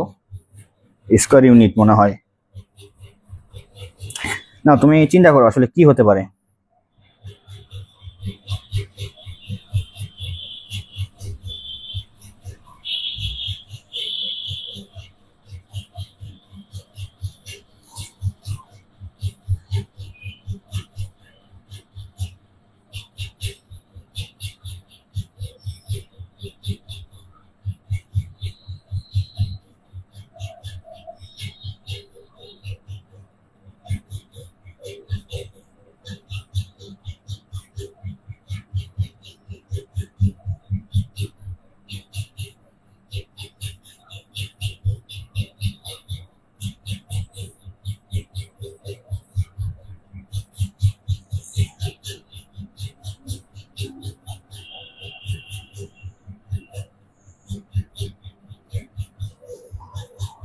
একশো ষাট, আচ্ছা সবাই কিন্তু চেষ্টা করবা, কেউ যেন বাদ না যাও, কারণ এগুলো আসলে তোমাদেরই জন্য কোশ্চেন গুলো রাখা, তোমাদেরই প্র্যাকটিসের জন্য। সো আমাদের কিন্তু আস্তে আস্তে আমাদের যে এক্সাম গুলো হবে, এক্সামের কোশ্চেন গুলো কিন্তু কঠিন হবে আর কি। মানে ফেজ 1-এ দেখা গেছে ফার্স্টের যে এক্সামটা হয়েছে মোটামুটি একটু ইজি দিয়েছিলাম, ফেজ 2-তে মোটামুটি একটু কঠিন দিয়েছিলাম, আস্তে আস্তে কঠিন লেভেলটা বাড়বে, ঠিক আছে। আমাদের তো এই সিরিজ যেটা মানে আমি আসলে যে প্ল্যানটা করছি, আমাদের যে 5টা ফেজ থাকবে আস্তে আস্তে, মানে এটা আমার পুরো প্ল্যান আছে, একটা পুরো প্ল্যানিং নিয়ে আসলে আগাইছি। তো আমি তোমাদের মনে হয় মানে একটা পোস্ট দেখছিলাম মনে হয়, ডায়েরির মধ্যে অনেকগুলো সংখ্যা লেখা। তো তোমাদের পরীক্ষার মধ্যে দেখবা কোড লেখা আছে, কোশ্চেন কোড নাম্বার। তো ওগুলো আসলে ওখানকারই, যাই হোক। তো আমার সবকিছু আর কি একটা প্ল্যানের মধ্যে আছে। তো আস্তে আস্তে ইজি থেকে আসলে কঠিন, আবার কঠিন থেকে বলা যায় মিডিয়াম যাবো, ইজি যাবো, মানে প্রত্যেকটা জিনিসই থাকবে আমাদের। সো এই লেভেলে আগানো, যদি তুমি আসলে মানে ফেজ 2 করো, ফেজ 1 না করো, যেটা বললাম আর কি, ফেজ 1 না করলে ওই কোশ্চেনগুলো তোমার একবারই বাদ যাবে, মানে ওই কোশ্চেন তোমার আর কোথাও আর কি এখানে ইনক্লুড হবেই না। কারণ আমার প্রত্যেকটা সিস্টেমেরই আমি চিন্তা করছি যে প্রত্যেকটা সিস্টেমেরই আমি একটা একটা করে ম্যাথ করাবো, যতদূর মানে আমার কাছে যত রিসোর্স আছে, যত কিছু আছে সবকিছু মিলেই। সো এই কোশ্চেনটা এখানে করলাম না, এটা আর আমরা কোনো কোথাও পারবো না, মানে কোথাও আর পাবো না। এটা এখানে করা মানে এখানে শেষ। তো এই জন্য বললাম নোট করবা, তাহলে দেখবা যে অনেক সুবিধা হবে। তুমি ম্যাথ অলিম্পিয়াড দেওয়ার আগে যখন তুমি নোটগুলো দেখবা, তো কোন একটা আইডিয়া কিন্তু কাজে লাগবে। মানে আইডিয়াগুলো আমরা এখানে সলভ করতেছি কেন, যেন আইডিয়াগুলো কাজে লাগে আমরা অন্য ম্যাথ সলভ করতে পারি। আবার অনেক সময় কিন্তু দেখতে হবে যে আসলে কোনো আইডিয়া তোমার কাছে নাই, তোমাকে নিজেকেই বিল্ড আপ করতে হবে, মানে তোমাকেই তৈরি করতে হবে আইডিয়া। তো এটা শুধুমাত্র সম্ভব হবে প্র্যাকটিস করার মাধ্যমে। আচ্ছা, আরেকটা জিনিস বলে রাখি, তোমরা প্র্যাকটিস এখান থেকে করতে পারো। এখানে তো আমি কোশ্চেন সলভ দিই, তাই না? Bangladesh olympiad practice. সো এখান থেকে তুমি প্র্যাকটিস করতে পারো, বা শুধুমাত্র যদি ইউটিউবের মধ্যে BDMO এটা জাস্ট লিখে সার্চ দাও, বাংলাদেশ ম্যাথমেটিক্যাল অলিম্পিয়াড, জাস্ট এটা লিখে সার্চ দিলেও আমার এই চ্যানেলটা চলে আসবে। সো এখান থেকেও তুমি প্র্যাকটিস করতে পারো। এখানে দেখবা যে আমি কিছু কিছু শর্টকাট ট্রিক বা কিছু কিছু আসলে টপিক নিয়ে আমি এখন চিন্তা ভাবনা করতেছি দিব। যেমন সামনেই দেবো আসলে কোনো একটা সালের কোনো একটা নির্দিষ্ট তারিখ, কোনো একটা সালের কোনো একটা মাসের কোনো একটা নির্দিষ্ট তারিখ আসলে কি বার, মানে ওটা শনিবার, রবিবার, সোমবার, মঙ্গলবার, কোন বার আর কি, ওটা বের করে একটা শর্টকাট ট্রিক দেখাবো। এই ট্রিকগুলো সবসময় দেখবা, ফলো করবা এবং নিজের মনে রাখার চেষ্টা করবা, কারণ এটা তোমার অনেক কাজে লাগবে। সো এখান থেকে করতে পারো। আর ওয়েবসাইট হিসেবে গণিতযোগ্য আমি সাজেস্ট করি সবসময়, আসলে এইটার একাডেমিক মেম্বার আছি আমি। সো হ্যাঁ ঠিক আছে, গণিতযোগ্য এই ওয়েবসাইটে যাবা, এই ওয়েবসাইটে একটা অ্যাকাউন্ট খুলে তুমি তোমার মতো প্র্যাকটিস করতে পারবা, বাট এখানে কোনো সলিউশন পাবা না। তোমার অ্যান্সারটা ঠিক আছে কি বলেছো জাস্ট এইটুকু জাস্ট তোমাকে দেখাই দিবে। আচ্ছা 64 বলতেছো, আচ্ছা মোটামুটি মনে হয় অ্যান্সার দেওয়া শেষ নাকি দেখি। 64 160 960। আচ্ছা দেখি আমরা কার অ্যান্সারটা কি হয়েছে। তো আমাদের এখন আমি প্রশ্ন চলে যাচ্ছি, মানে সলিউশনে চলে যাচ্ছি আর কি। তো দেখো এখানে কি বলছে আমরা তো আর্ট করছি, মানে পড়ছি তো। তো এখানে চিত্র দেওয়া আছে, এখানে বলছে এপি আর এডিটা সমান, এটা বলে দিস আর কি, এপি ইকুয়াল টু এডি। আচ্ছা তা আমাকে কি বলছে অ্যাকচুয়ালি, আমাকে বলছে এবিসি এর ক্ষেত্রফল। কি বলছে? এ বি সি এর ক্ষেত্রফল বলছে। আরেকটা জিনিস বলা আছে, কি বলছে? বিপি কে বাহু ধরে অঙ্কিত বর্গের ক্ষেত্রফল 320। বিপি কে আমি যদি বাহু ধরি, এই বাহু নিয়ে যে বর্গটা তৈরি করবো, যে বললাম না এত বড় করা সম্ভব না, ওটা ক্ষেত্রফল দেওয়া আছে আমাদের কত, 320 বর্গ একক এরিয়াটা দেওয়া আছে। সো এই বিপি, আচ্ছা চিন্তা করো তো, বিপি যেহেতু একটা বর্গ, এটা যদি একটা বর্গ হয়, মানে আমি যদি আট করি আর কি, উপর দিয়ে ধরো আট করছি, তাহলে এই বর্গের একটা বাহুর দৈর্ঘ্য কত? বিপি। বিপি মানেই তো কি বোঝাচ্ছে, এটা একটা বর্গের বাহুর নাম। তাহলে একটা বর্গের বাহু যদি বিপি হয়, আর একটা যদি বাহু বর্গ যদি আমি এখানে গুণ করে দিই, তাহলে কি ক্ষেত্রফল হয়ে যাচ্ছে না? এটাই কি বিপি দ্বারা গঠিত যে বাহু, মানে সরি বিপি দ্বারা গঠিত যে আমাদের স্কোয়ার বা বর্গ, ওইটা ক্ষেত্রফলটা চলে আসতেছে না? কারণ আমি বাহু গুণন বাহু করছি, বিপিটাই তো একটা বাহু, এটা তো একটা বাহু, এই বাহুর যে মানটা আছে ওটা দেওয়া নেই, সমস্যা কি, বিপিটাকে বিপি রাখলাম, যে মানটা হয় ওই মানটা যদি আর একবার গুণ করি, তাহলে বাহু গুণন বাহু হয়ে যাচ্ছে না? এটা কি ক্ষেত্রফল মিন করতেছে? তার মানে কি বিপি স্কোয়ার, এইটার মানটাই আমাদের দেওয়া আছে 320, কারণ এটাই তো ক্ষেত্রফল মিন করে। এটা মানে কি, দুইটা বিপির গুণফল মানে কি, যে কয়টা সংখ্যা থাকে গুণ হয় ওটা উপরে চলে যায়, এটা 2, এটা মানে স্কোয়ার বলতে কি বোঝায়, 2 এইটা, মানে লিখতে লিখতে আসলে একটা টিক চিহ্নের মতো হয়ে যায় আর কি। যাই হোক, বিপি এটা কি স্কোয়ার মানে কি দুইটা বিপির গুণফল, মানে এটা ক্ষেত্রফল বোঝাচ্ছে, যেটার মানটা দেওয়া আছে 320, থাক এটা এরকমই থাক। এখন তুমি চিন্তা করো, বিপি এই যে এই মানটা দেওয়া আছে, সোজা এই মানটা দেওয়া আছে 320, স্কোয়ার আছে, সমস্যা নেই, স্কোয়ার আছে। তো স্কোয়ার মানে কি, আসলে এটার কথা চিন্তা করলে, মানে এইভাবে যদি চিন্তা করো, তোমার মাথার মধ্যে জাস্ট একটাই আসতে হবে, সেটা কি, পিথাগোরাসের সূত্র। কি আনতে হবে? পিথাগোরাসের সূত্র। আমি বারবার বলছি না যে এটা সবচেয়ে বেশি ইম্পর্টেন্ট আমাদের একটা সূত্র, পিথাগোরাসের সূত্র কিন্তু এখানে তোমার অ্যাপ্লাই করতে হবে। কারণ বলতে পারো সমকোণী ত্রিভুজ কোনটা, অবশ্যই এটা সমকোণী ত্রিভুজ, এই যে সমকোণী ত্রিভুজ, লম্ব তো বলাই আছে, পরে দেখো কোশ্চেন পরে দেখো, বলছিল পিসিটা বিসির উপর লম্ব বলাই আছে। সো অবশ্যই এটা সমকোণী ত্রিভুজ। কোনটা সমকোণী ত্রিভুজ? বিপিসি। বিপিসি, বিপিসি কি? সমকোণী ত্রিভুজ, রাইট অ্যাঙ্গেল ট্রায়াঙ্গেল। সেখানে অবশ্যই তুমি পিথাগোরাসের সূত্র অ্যাপ্লাই করতে পারো। সেটা কি হবে? এই যে বিপি স্কয়ার অতিভুজ স্কয়ার ইকুয়াল টু লম্ব স্কয়ার প্লাস ভূমি স্কয়ার। লম্ব বলতে কি? পিসি, পার্সোনাল কম্পিউটার, সেটা কিন্তু না, এখানে একটা বাহু বোঝাচ্ছে। পিসি, পিসি স্কয়ার প্লাস ভূমি, ভূমিটা কি? BC, BC square. সো আমার এখানে কার মান জানা আছে? শুধু বিপি স্কয়ারের মান জানা আছে, তাহলে তো লাভ নাই। শুধু বিপি স্কয়ারের মান জানা আছে, তাহলে লাভ নাই। আমাদের এখানে বিসির মানও লাগবে, পিসির মানটাও আমাদের জানা থাকলে ভালো আর কি। কার মান দেখি জানা আছে? পিসি। পিসির মান জানা আছে? নাই, ঠিক আছে, বাদ, না থাকলেও সমস্যা নেই। বিসি, বিসির মান জানা আছে? বিসির মানও জানা নাই, তাহলে এখানে কি করতে হবে? সো এখান থেকে আসলে আমাদের এগুলোর কোনোভাবে মান আসলে কি করতে হবে? নিয়ে আসতে হবে, কোনো একটা সম্পর্ক আকারে অন্তত আনতে হবে, যেন আমি কাজ করে অন্তত বলতে পারি যে আমাদের ক্ষেত্রফলটা এইভাবে এইভাবে হচ্ছে।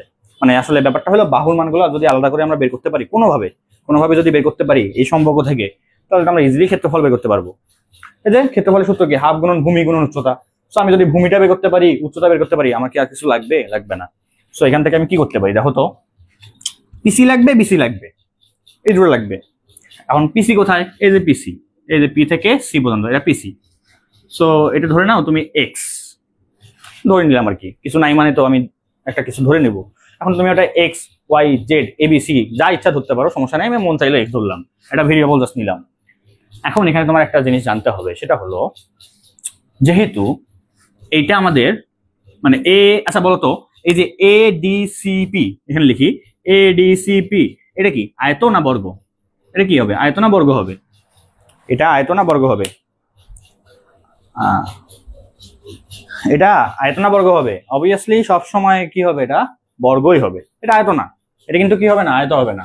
কি কারণে আয়ত হবে না? দেখো আমাদের বলছে এডি, এপি আর এডি সমান, এপি আর এডি সমান, এরকম না? এখন বাকি যে দুটো লাইন আছে, এপি লাইন আর সিডি বা ডিসি লাইন, এই যে দুটো লাইন আছে, এটা কি সমান্তরাল ভাবে গেছে না? মাঝখানে ডিস্টেন্স সবসময় সেম না? মাঝখানে ডিস্টেন্স সবসময় সেম রেখে কিন্তু গেছে, রেল লাইনের মতো মাঝখানে ডিস্টেন্স সবসময় সেম, এটা সমান্তরালে গেছে, প্যারালালে গেছে।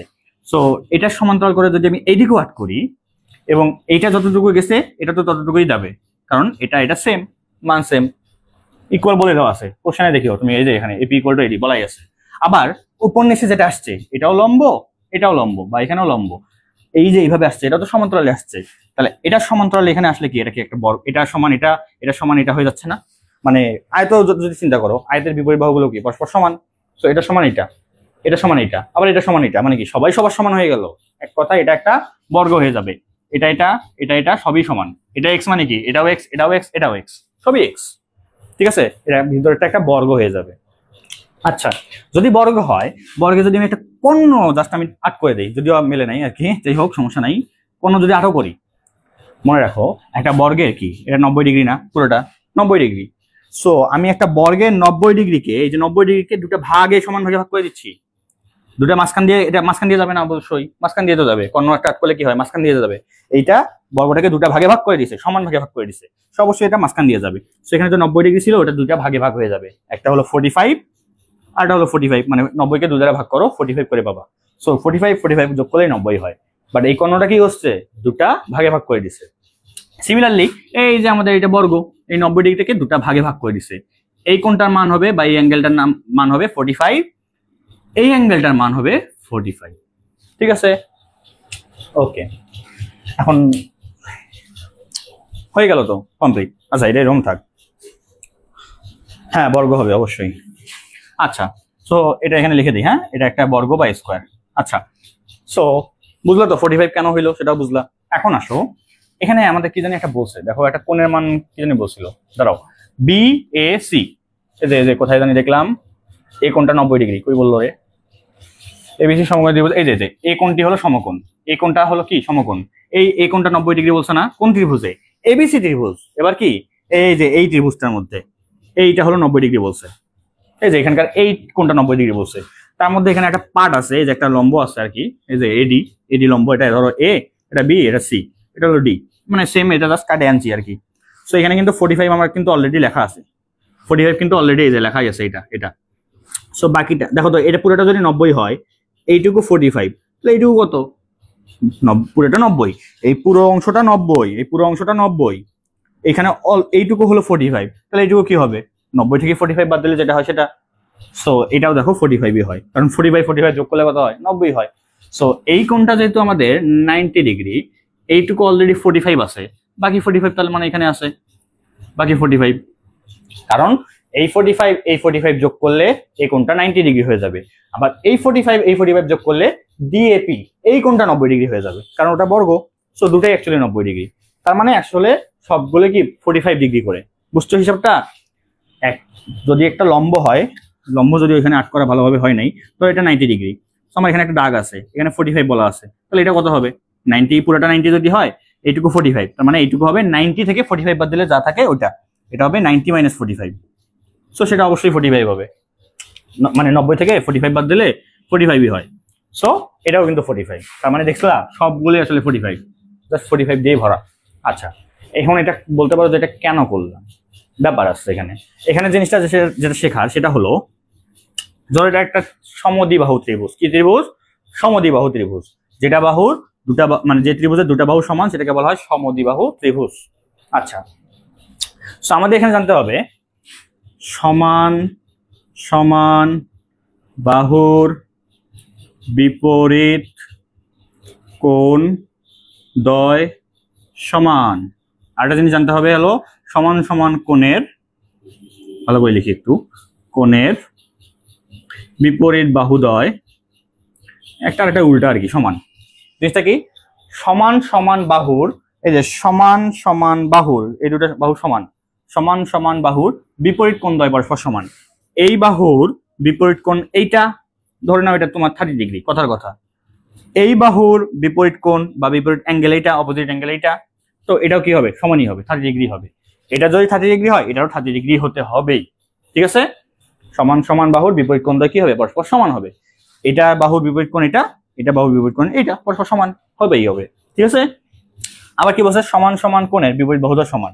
ধরো তোমাকে একটা ত্রিভুজ দিছে, বলছে এটা 30 ডিগ্রি, এটাও 30 ডিগ্রি, তার মানে কি এর বিপরীত বাহু এইটা, এর বিপরীত বাহু এইটা, দুটোই পরস্পর সমান হবে, হতেই হবে, একদম হবেই এটা। তাহলে যদি কোণ দুটো সমান থাকে তার বিপরীত বাহুদ্বয় সমান হয়, যদি বাহু দুটো সমান থাকে তার বিপরীত কোণ দ্বয় কি হয়? সমানই হয়। সেখানে আমাদের কি আছে? ভালো করে লক্ষ্য করো, এখানে কি আছে? সমান সমান কোণ আছে। এই যে 45 এমনি কি বের করলাম? কাজ আছে তো। তাহলে সমান সমান কোণের বিপরীত বাহুগুলো কি হবে? পরস্পর সমান হবে। তো চিন্তা করো, এই যে এই কোণ সিএপি, ওর মধ্যে কি এই কোণটা আছে না 45, তাহলে এইটার বিপরীত বাহু কোণটা? অ্যাঙ্গেল, সরি বিপরীত বাহু কোণটা এটা সিপি। আচ্ছা, এটা মিশিয়ে দিই, এটা তো দরকার নেই এখন, এটা জানে রাখবা আর কি, জিনিসটা জানার জন্য লিখলাম। সো এই যে 45 আছে, এটা বিপরীত যে বাহুটা এটা, সেটা কি? সিপি। ইকুয়াল কি হবে? এইটার মতো 45 কোনটা? এটা, তাহলে এটার বিপরীত বাহু কোনটা? সিডি বা ডিসি, একই কথা, ডিসি বা সিডি যেটাই বলো, একই পাশে। তাহলে 45 এর বিপরীত পাশে সিপি, এই 45 এর বিপরীত পাশে হলো সিডি, সমান। আবার এখানেও 45 আছে, তাহলে এই 45 এর বিপরীতে কি আছে? বিডি, তাহলে এটাও কি হবে? সমানই হবে। যে কোনো কোণ চিন্তা করো, সমান সমান কোণের বিপরীত বাহুদ্বয় বাহুগুলো আর কি সমান হবে আর কি। মানে মেইন কথা, আমরা ফার্স্টে এই দুটো নিয়ে কাজ করছি, তারপর এই দুটো নিয়ে কাজ করছি, বা জিনিসটা একবারই লিখছি, বারবার কে ভাঙাতে যায়, তাই না? একবারই লিখবা, যত শর্টকাটে অ্যান্সার করা যায় করে ফেলবা, কোনো সমস্যা নেই। প্রত্যেকটা কোণের কি বিপরীত গুলো জাস্ট লিখছি। আচ্ছা, লিখলাম, ওকে, থাকে এরকম থাক। এখন তাহলে দেখো, এইটুকু আমরা সিপি বা পিসির মানটা কি নিছিলাম? সিপি বা পিসি যেটাই বলো, পিসি বা সিপি। আচ্ছা, পিসি লিখি, হ্যাঁ, যেহেতু এখানে পিসি লিখছি, তো এখানে সিপি লেখার কি দরকার? উল্টা করে লেখার দরকার কি? পিসি লিখছি, ঠিক আছে? পিসিটা কি নিচ্ছি আমরা? এক্স ধরছি না, এই যে এক্স ধরছি না, তাহলে এই পুরোটাই তো এক্স হবে। পিসি এক্স মানে কি? সবগুলো তো সবার সমান, তাহলে এটা এক্স হবে। সিডি মানটা কোথায়? এই যে এটাও এক্স। তারপর কি বিডি বলতে এটাও এক্স, সবই এক্স, এক কথায় সবই এক্স। আচ্ছা, আরেকটা জিনিস দেখো, এখানে আরো একটা জিনিস আছে মজার, সেটা কি? এটা 45, এটা কি? এটা হলো 90 ডিগ্রি। তো আমরা কি জানি? ত্রিভুজ এডিসি বা এসিডি যে বসে, চিন্তা করো এই ত্রিভুজের সম্পূর্ণ কোণ কত? একটা ত্রিভুজের মোট কোণের সমষ্টি কত? 180 ডিগ্রি, 180 ডিগ্রি। সো এটা 90, এটা 45, তাহলে এটা কত হবে? অবশ্যই 180, যেহেতু প্রত্যেকটা কোণে 180, তাহলে 180 থেকে 90 বাদ যাবে, 45 বাদ যাবে, বাদ দিয়ে লিখবা কত? ওটাও 45, হ্যাঁ এটাও হবে 45, বুঝছো? বাদ দিয়ে দেখবা এটাও 45 হবে। তাহলে এখানেও ওই সেম জিনিস, সমান সমান কোণের বিপরীত বাহুগুলো পরস্পর সমান হয়। সো এইটার বিপরীত বাহু কোনটা? সিডি। এই কোণের বিপরীত বাহু কোনটা? অবশ্যই এটা, সেটা কি? এডি। সো এটাও কি হবে? এক্সই হবে। সিডি মানটা এক্স না, তাই এডি মানটা কি হবে? এক্সই তো হবে, সবই এক্স, এখানে জাস্ট এক্স এর খেলা, ঠিক আছে? সো এটাও এক্স হয়ে গেল, কত সুন্দর। এখন আসো সবকিছু আমাদের আসলে হিসাব শেষ, জাস্ট এখন আমাদের এখানে মান বসে দেওয়া। বিপির মান কত? বিপি স্কোয়ার, এটা 320, প্রশ্নেই দেওয়া ছিল। কি লিখলাম? 320। পিসি বলতে কোনটা? এক্স, তাহলে এক্স স্কোয়ার, দুইটা এক্স এর গুণফল, প্লাস বিসি বলতে কি আছে? বিসির মধ্যে কি কি আছে দেখো তো, এইটুকু এক্স এইটুকু এক্স, তার মানে কি এক্স প্লাস এক্স মানে 2x। সো আমি এক্স প্লাস এক্স লিখলাম তোমাদের বোঝার জন্য। তাহলে এখানে আমি এটা আগে বেশি লিখে দিই, প্লাস এক্স প্লাস এক্স মানে কি 2x, তারপরে স্কোয়ার ইকুয়াল টু 320, মানে এই পুরোটা আর কি এই পাশে লিখছি। সেখানে এক্স স্কোয়ার প্লাস এটা কি পুরোটার উপর স্কোয়ার মানে কি 2 এর উপর স্কোয়ার করলে হয় 4, এক্স এর উপর স্কোয়ার করলে হয় এক্স স্কোয়ার, মানে দুইটা 2 এর গুণফল, 2 2 4, দুইটা এক্স এর গুণফল, তাহলে এক্স স্কোয়ার ইকুয়াল টু 320। এখন ক্যালকুলেশনের জায়গা নাই তো এগুলো তার দরকার পড়তেছে না, আমি এই সাইডটা মিশাই দিচ্ছি। হ্যাঁ, পিসি মানে পার্সোনাল কম্পিউটার আসলে, মানে পুনরূপ, বাট এখানে তো আসলে কাকু বোঝাচ্ছে। আচ্ছা, তো 4টা এক্স স্কোয়ার, এখানে একটা এক্স স্কোয়ার, কয়টা হবে মোট? 4 একে 5টা এক্স স্কোয়ার, তাহলে 5x স্কোয়ার ইকুয়াল টু 320। এখান থেকে তুমি এক্স স্কোয়ার এর মানটা বের করতে পারো 320, ফার্স্ট যেহেতু এটার সাথে গুণ অবস্থায় আছে এবার সে ভাগ হয়ে যাবে। কি লিখলাম ভালো করে লিখি, 320 ডিভাইড বাই 5, এটা কত আসে? 64 সম্ভবত আসবে কাটাকাটি করলে। হ্যাঁ, সো আসুক, সমস্যা নাই। তো এক্স এর মানটা কি হবে? স্কোয়ারটা কি হয়ে যায়? রুট হয়ে যায়। এগুলো আমরা অলরেডি সবই শিখে আসছি, ঠিক আছে, এই জন্য আর দেখাচ্ছি না।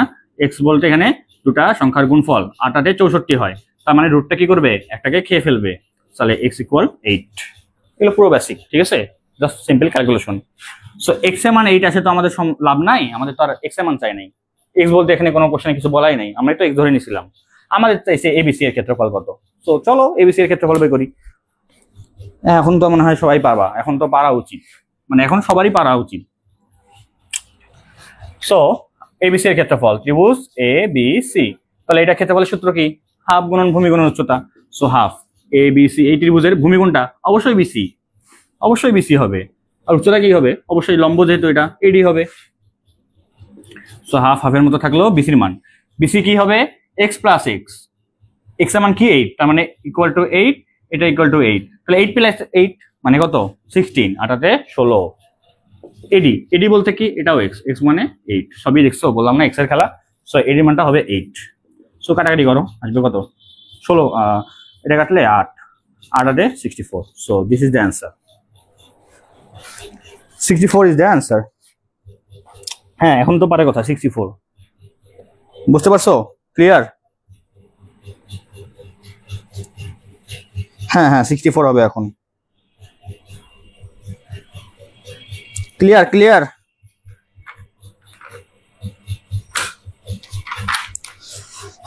আচ্ছা ক্লিয়ার, বাকিরা সবারই ক্লিয়ার হওয়ার কথা। এখানে জাস্ট সিম্পল ক্যালকুলেশন। তুমি যদি এখন ক্যালকুলেশন আসলে না বোঝো তাহলে এটা তোমাকে বুঝতে হবে, কারণ আমি আসলে বেসিক ক্লাসের মধ্যে এই জিনিসগুলো করাই দিচ্ছি।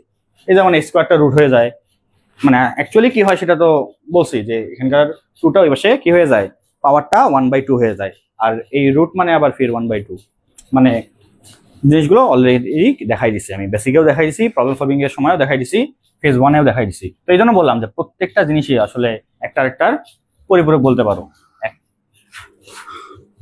আচ্ছা, এখন তোমাদেরকে আমি সিম্পলি কয়েকটা জিনিস জাস্ট দেখাই দিব, আর কোশ্চেন সলভ করবো না, জাস্ট একটা জিনিস দেখাই দিব। সেটা হলো জাস্ট মনে করে দেই, তোমাদের যে কি ধারা ছিল? সমান্তর ধারা। সমান্তর ধারা মনে আছে? আমরা সিরিজে করছিলাম, বলছিলাম সমান্তর ধারা।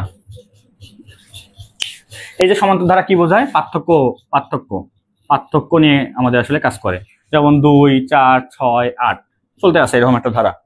সো এই দুটো পার্থক্য বলতো, 4 থেকে 2 বার দিবা, মানে পার্থক্য মানে শেষ পরেরটা থেকে আগেরটা বাদ। 4 থেকে 2 বার দিলে 2 থাকবে, 6 থেকে 4 বার দিলে 2 থাকবে, 8 থেকে 6 বার দিলে 2 থাকবে। প্রত্যেক ক্ষেত্রে কি পার্থক্য সেম না, তার মানে এই ধারাটাকে বলা হয় সমান্তর ধারা।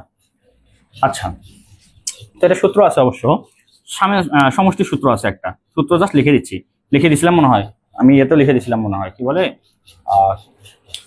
বেসিক ক্লাসে মনে হয় লিখে দিছিলাম, যদিও মনে নাই। যাই হোক, সূত্র হলো n/2, সূত্রটা লিখে দিচ্ছি, পরে ক্লাসে লাগবে।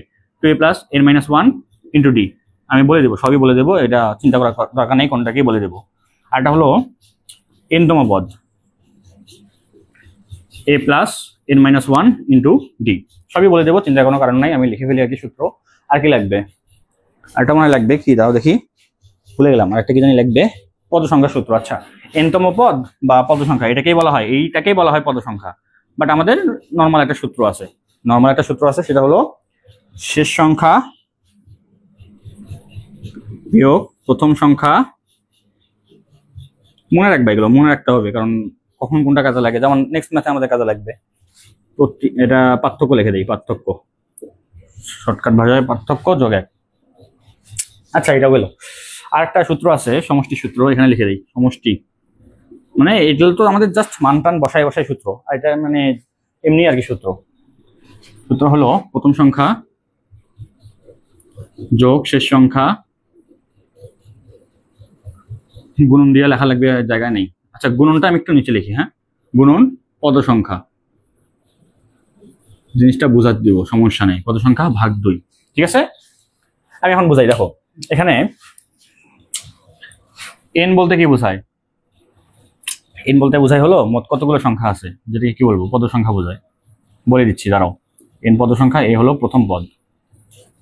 আর কি আছে এখানে? ডি, না? ডি বলতে ডিফারেন্স, পার্থক্য। আচ্ছা দেখো, এখানে হলো আমাদের ধারা আছে, এখানে বলছে সমষ্টি। সমষ্টি বলতে তোমাকে যদি আমি বলি যে প্রথম 5টা পদের সমষ্টি বের করো, মানে 1 2 3 4, পরের সংখ্যাটা কি আসবে? 10 আসবে, অবশ্যই বোঝা যাচ্ছে 10। তাহলে এই যে প্রথম যে 5টা সংখ্যা পাইলাম 2 4 6 8 10, এটা সমষ্টি বের করতে হবে। এখন এখানে তোমাকে জাস্ট বললাম যে 5টা, তার মানে তুমি হিসাব করেই বের করতে পারবা, গুনে গুনে, হাতে গুনে গুনে বলতে পারবা। যদি বলি আমি 1000টা বের করো, তুমি কি এখন 1000টা গুনে গুনে করবা? কখনোই সম্ভব না, তখন সূত্রতে যেতে হবে, তখনই সূত্র লাগবে আমাদের। সো যদি তোমাকে বলি 100টা পদের সমষ্টি বের করো, তখন এন এর মান কি হবে? 100টা নাম্বার না, পদ সংখ্যা কি হবে? 100 হবে। পদ সংখ্যা বলতে কি বোঝায়? কয়টা পদ আছে। সো তখন এন এর মান তুমি 100 বসাবা, ডিভাইড বাই 2, ভাগ দিতে হবে 2। এটা সূত্র, জাস্ট তোমার সূত্র তো প্রমাণ দরকার নাই। তারপর 2a, এ বলতে কি? প্রথম পদ। এখানে যেমন প্রথম পদ বা প্রথম নাম্বারটা কি? 2, এগুলো প্রত্যেকটাই এক একটা পদ। তাহলে প্রথম নাম্বার 2 হবে, তাহলে এর জায়গায় কে বসবে? 2 বসবে। এন এর জায়গায় কে বসবে? ওই যে বললাম 100টা পদের সমষ্টি, এন এর জায়গায় 100 বসবে, এর জায়গায় বসবে হলো 2, এন এর জায়গায় 100 বসবে। ডি বলতে কি বুঝাইছি দেখো? ডি বলতে ডিফারেন্স বা পার্থক্য। পার্থক্য মানে পরটা থেকে আগেরটা বিয়োগ। সো এখানে প্রত্যেকটাই যখন আমি বাদ দিচ্ছিলাম, পরটা থেকে আগেরটা বিয়োগ, পরটা থেকে আগেরটা বিয়োগ, পরটা থেকে আগেরটা বিয়োগ, যখনই আমি বিয়োগ করছি সবসময় কি পাইছি? 2 পাইছি। এই জন্য তো সমান্তর ধারা, এই জন্য সমান্তর ধারা সূত্রই এটা। সেখানে ডি বলতে তোমাকে 2 বসাইতে হবে। পার্থক্য যদি 3 করে হইতো, তখন 3 বসাইতে হইতো, বুঝছো? এখন এনতম পদ মানে তোমাকে বললাম 100তম নাম্বারটা কত বা 100তম পদ কত, একই হিসাব। এরকম করে যে চলতেছে, এটা প্রথম সংখ্যা, দ্বিতীয় সংখ্যা, তৃতীয় সংখ্যা, চতুর্থ সংখ্যা, এভাবে করে 100তম সংখ্যা কত, তখন তোমাকে এই সূত্র বসাতে হবে। এর মান কি? প্রথম সংখ্যা বা প্রথম পদ। এন বলতে তো ওই যে 100তম চাইছি, 100 বসাবা। ডি বলতে ডিফারেন্সটা বা পার্থক্যটা 2 হবে, ঠিক আছে। ওইটা গেল। এই দুটা হলো তোমার এই সমান্তর ধারার জন্য সূত্র। বাট এগুলো আসলে জেনারেল সূত্র, যে কোনো ধারার ক্ষেত্রে জেনারেল সূত্র। সেটা কি? পদ সংখ্যা বা মোট কতগুলো সংখ্যা আছে কোন একটা ধারার। তোমাকে এখানে বললাম, ধরো যে এইভাবে চলতে চলতে ধরো যে 100 পর্যন্ত গেছে, তাহলে এই সিরিজে মোট কতগুলো সংখ্যা আছে এটা তোমাকে বের করতে বললাম। তুমি ডিরেক্টলি আসলে এইভাবে বের করতে পারবা, শেষ সংখ্যা বিয়োগ প্রথম সংখ্যা, প্রথম সংখ্যা এটা, শেষ সংখ্যা এটা, পার্থক্য কত? 2 করে যোগ 1 করবা, তোমার বের হয়ে যাবে যে কতগুলো সংখ্যা আছে এখানে। মানে মাঝখানে তো অনেক গ্যাপ আছে, ওই গ্যাপগুলো সহ কতগুলো সংখ্যা আছে তোমার এখানে বের হয়ে যাবে। সমষ্টি ওইভাবে বের করতে পারবা। প্রথম সংখ্যা যোগ শেষ সংখ্যা গুণন পদ সংখ্যা, মানে কতগুলো পদ আছে এখানে বা কতগুলো নাম্বার আছে, ওটা দিয়ে গুণ করবা, ডিভাইড বাই 2 করবা, শেষ, কাজ শেষ। তো এই সূত্রগুলো পরের দিন লাগবে, এই জন্য আমি আগের দিনে দেখাইলাম, কারণ নেক্সট দিন আমি সূত্র কিন্তু দেখাবো না, ঠিক আছে। আচ্ছা, ওকে, তাহলে আজকে এই পর্যন্ত থাকলো আমাদের ক্লাস। নেক্সট টাইম মানে নেক্সট ক্লাসে আমরা এটা দিয়ে শুরু করবো, এবং নেক্সট ক্লাস আছে পরশুদিন। তোমাদের একদিন করে গ্যাপ, শনি সম্ভব। এবং শুক্রবারে আসলে প্রতি শুক্রবারে ক্লাস হবে না, আমি বলে দেবো কোন শুক্রবার ক্লাস হবে। মানে এখন আসলে প্রতি শুক্রবার ক্লাস হবে না, মাঝখানে আমি চিন্তা করতেছি আসলে মাঝখানে আমাদের ভার্সিটি খুলে দিতে পারে। আর ভার্সিটি খুলে দিলে তখন যাইতে একটা টাইম লাগবে, মানে আমার এখান থেকে যাইতে আমার একদিন চলে যায়। আবার ওখানে যাই, আবার মানে বোর্ড কেনা নাই, বোর্ড কিনতে হবে, লাইটিং, মানে সেট আপ করতে বলতে 2 দিন লাগবে, মানে সর্বোচ্চ 1 দিন লাগবে, বাট 2 দিন ধরলাম। তো আমাদের 2টা ক্লাস মিস হবে, তো ওই 2টা ক্লাস তো আমাকে আবার শুক্রবারে করাতে হবে। এই জন্য বললাম যে শুক্রবার জাস্ট আমাদের 2 দিন অথবা সর্বোচ্চ 3টা ক্লাস হতে পারে শুক্রবারে। তো এটা তখন আর কি, তখন মাঝখানে বন্ধ থাকবে, ওই বন্ধ তোমরা থাকতে পারো, মানে কাজে লাগাতে পারো, নিজেরাই প্র্যাকটিস করবা তখন। তাহলে পরশুদিন ক্লাস হবে সেম টাইমে, দেখা হচ্ছে পরশুদিন। ওকে, ওয়ালাইকুম আসসালাম, আল্লাহ হাফেজ।